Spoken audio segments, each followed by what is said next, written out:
Before officially defining probability, let's explore some intuitions. Suppose you've just flipped a coin 10 times and it's come up heads 7 out of those 10 times. 7 heads, 3 tails. We can ask, in light of these results, is tails more likely on the next flip? Or is heads more likely on the next flip? Or are they equally likely? Think about this for a minute. Think what your intuition says. This is subtle. After 7 heads and only 3 tails, perhaps you have found evidence that it's an unfair coin, that it's a loaded coin, that the coin is weighted in favor of heads, and the next flip really is more likely to be another heads. This is entirely plausible. Or it could be that the coin really is just an ordinary coin, which is approximately equally likely to land heads or tails, and what's happened here is that you've had a lucky run of heads, or an unlucky run if you were hoping for tails.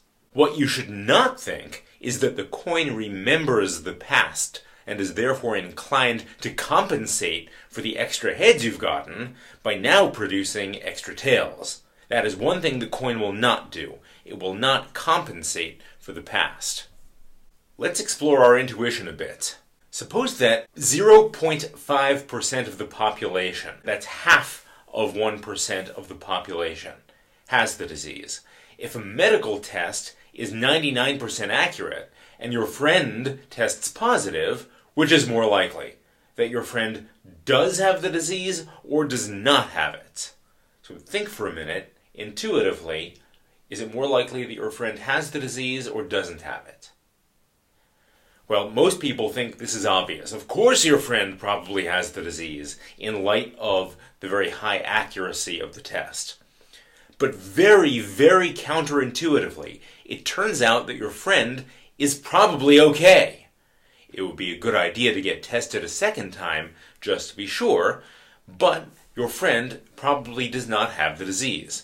We'll investigate this problem in detail later in the course, but please notice how important this kind of math question is for real life. This needs to be part of everyone's general education. Let's challenge our intuition some more. If there are 25 people in the room, which of the following is more likely? That some pair of people in the room do have the same birthday? In other words, there is a shared birthday in the room? Or that no pair of people in the room have the same birthday? There is no shared birthday in the room. Take a moment and think, what does your intuition tell you? Well, this one is another classic puzzler known as the birthday problem. If you're like most people, your intuition tells you that there are 365 days in a year, not counting leap year, but there are only 25 people in the room, so it seems unlikely that there will be a birthday in common. But as it turns out, it is more likely than not that there will be a shared birthday. This is very counterintuitive, and people find it surprising, but we'll see later on why it actually makes sense. Another question for you. Which would you rather have? A guarantee of winning $100,000 or a 20% chance of winning $1 million? Think about that a moment. If you had a choice between these two options, which would you pick? This question arises in an area of research which combines psychology, economics, and mathematics, and won a Nobel Prize in economics. Most people seem to prefer the guaranteed $100,000, but we will see how tricky these questions can get and how much they reveal about you. You'll learn a lot about yourself taking a course like this. If you roll a standard 6-sided die once, what is the probability of rolling a 3? And why do you think your answer to this question is correct? And what does your answer really mean? The usual answer is that the probability equals 1/6, and the usual background thought is, well, of course it's 1/6. What else would it be? There are 6 sides on the die. But let's stop and think about the implicit assumptions in your answer. When you say, well, of course, there's a 1/6 probability of rolling a particular number on this six-sided die, we're assuming that the die is not weighted in favor of one particular side. We assume that it's equally likely to produce any of the numbers. But it is important to keep in mind that it is possible for a die to be weighted, or loaded. So if it is really true that the probability of rolling a 3 equals 1/6, the reason goes beyond the fact that there are 6 sides. We also need to know something about the physical makeup of the die to say that the probability of rolling a 3 is 1/6. As for what the statement even means, that the probability equals 1/6, you might say that the die has a 1 in 6 chance of showing a 3 when it lands, but this is not really clarifying the meaning. We'll come back to this issue. What does it mean to say that a coin is fair? Alright, here we can agree. A coin is fair if heads and tails are equally likely. But again, that phrase equally likely shows up. It will need some clarification. It's not clear what exactly that means. We'll need to pin down the meaning more precisely. This is a fun one. A certain game involves flipping 3 fair coins. You have to pay $1 in order to play the game. If you obtain heads on all 3 flips, you win $7, and otherwise you don't win anything. Would you play this game?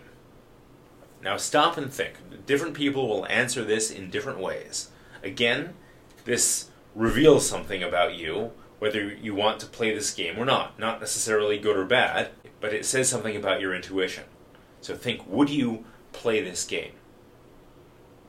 Right now I'm just appealing to your intuition, and once we know a little bit more, this will be a problem that you can analyze more precisely. If you already know how to analyze this precisely, then you already know some of the subject matter of the course, and you should really think about taking a more advanced course instead. Suppose I hand you a coin, and you don't know if it's fair or not. If you flip the coin 1,000 times, which is a lot of flips, and you obtain heads 510 times and tails 490 times, do you think this shows that the coin is biased in favor of heads? Or do you figure that it really is a fair coin that just happened by chance to give you more heads than tails? Think about this for a minute. Either answer really is plausible. If you flip 1,000 times and the coin really is a fair coin, it is possible that there would happen by chance to be a few extra coins landing heads instead of exactly 500 of them.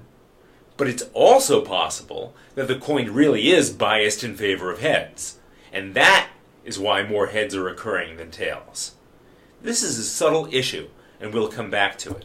Before going on to the next video, think about how you would answer the following question. What do you think is the probability of obtaining exactly 5 heads and exactly 5 tails in 10 flips of a fair coin? I don't mean 5 heads in a row followed by 5 tails in a row. I mean 5 heads and 5 tails jumbled up in whatever order. Think about this before going on to the next video.